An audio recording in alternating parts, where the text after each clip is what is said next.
Hi and welcome to the show. Today we are talking about how to write a good story.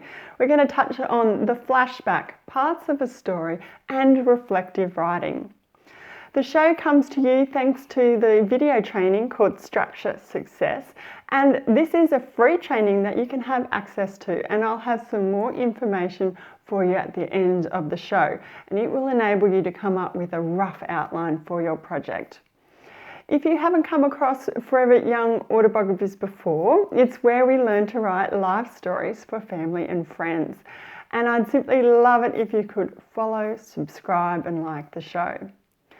Now, don't we all love it when we watch a movie or we're reading a book and we get captivated from that very first page? It's wonderful when that writer or the creator hooks you in from the very get-go and continues it all the way until the end. And that's what we want to do with our stories that we're putting into our Greater Life Story project, because a project is simply a collection of stories and we can make it captivating for our reader. Now, I know a few of you out there are doubtful of that, but remember, if you're writing your life story, you are the expert on your life, so take heart from that. And second of all, if you're writing for friends and family, they are on your side and they're going to be very interested in your stories. So they're naturally going to be captivated. I talked about some techniques for captivating writing a few weeks ago and it was a very popular show. So I'm going to do a second edition for you today with some more techniques to captivate your readers. To kick it off, we're going to talk about the flashback. So a flashback is a really great tool for keeping your audience engaged with your stories. It's simply a flash or a snippet of information, and this can be new or important information that can detail something extra for your reader. And it's essential because sometimes when you're writing a chapter, you want to give context and meaning to that writing. So then you could use a flashback. For example, you might be writing a chapter that's featuring your adult life, but then there's something in your childhood that you want to reference, so you can do a childhood flashback at that point to help add meaning.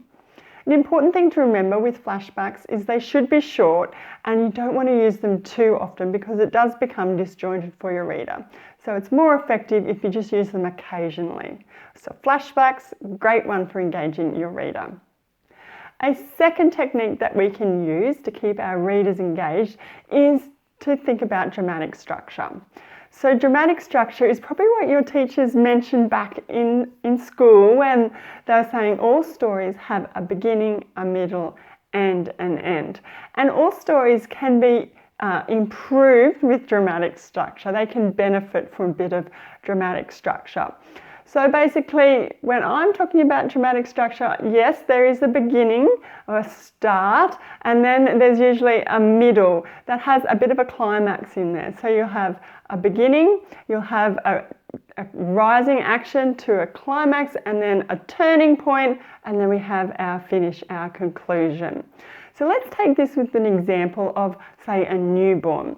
So to start this story, because it could be a story within your bigger life story project, which in itself is a collection of stories and has its own dramatic structure. So we're talking about a newborn. We're going to start by introducing the mum, the father, a little bit about them, and then we're going to have this rising action in the middle. First part of the middle might be getting, the labour pains are started. We're going on our trip to the hospital. We're coming to our climax. And turning point, the baby is born. We're going to detail a bit about the labour, and then we're going to end the story with a bit about the baby, maybe its name, what it looks like, how's mum doing, what's the rest of the extended family think about this baby. So we've got this dramatic structure happening. So a beginning, a middle, more middle, and then an end. So that's one example, just to see that in action. But if you can apply that to stories within your greater project, it's going to really engage your reader and keep them going through your work. So the third idea I have for you today is reflective writing. And this is where we're going to analyse and highlight some of the turning points in our lives. So there's probably quite a few instances in which there was a key decision or choice or a path was taken, and we're going to analyse that. So some examples could be maybe you were young and you were offered a trade and then you decided to live at home, or you could have chosen to go to university and live in the city. So there was a real turning point there, stay at home or move out of home. Another example could be you were offered a promotion at your work, but you decided to turn it down and pursue another career. So here we have a real junction, and you can analyse these turning points in your writing. For example, we could have asked, why did we choose that? We could put that into our story, answer the question for our readers. Why are we choosing to do this? And also, who or what influenced that decision? And then with hindsight, was it a positive or was it a negative decision? So we can sum that up with our reflective writing. Now you can do reflective writing right through your project. It's great if you can do it within a chapter, perhaps at the end, or especially at the end of a whole book.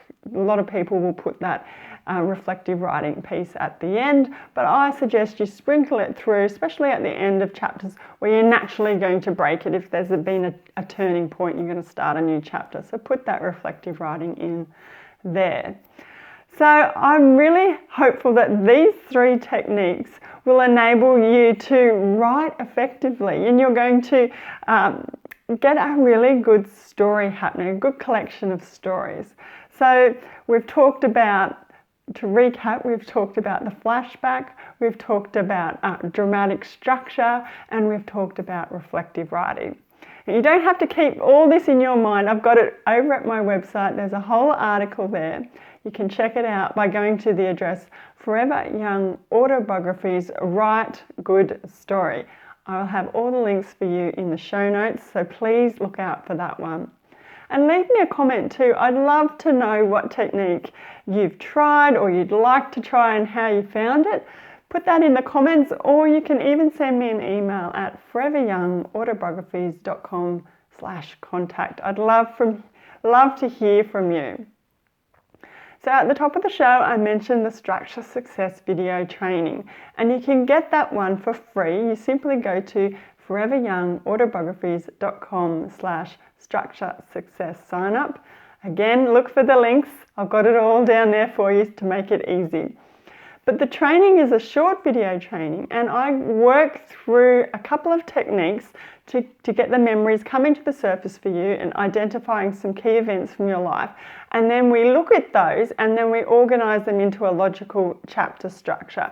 And this is a rough outline. Of course it can change and evolve as you do your writing, but it's a great starting point and I highly recommend that you give it a go. So please look for the link and give the training a try. Now, I will be back again really soon with another topic, so I can't wait till then.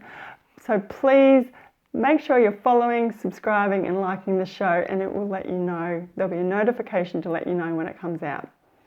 So I'll catch you again soon, and until then, happy writing.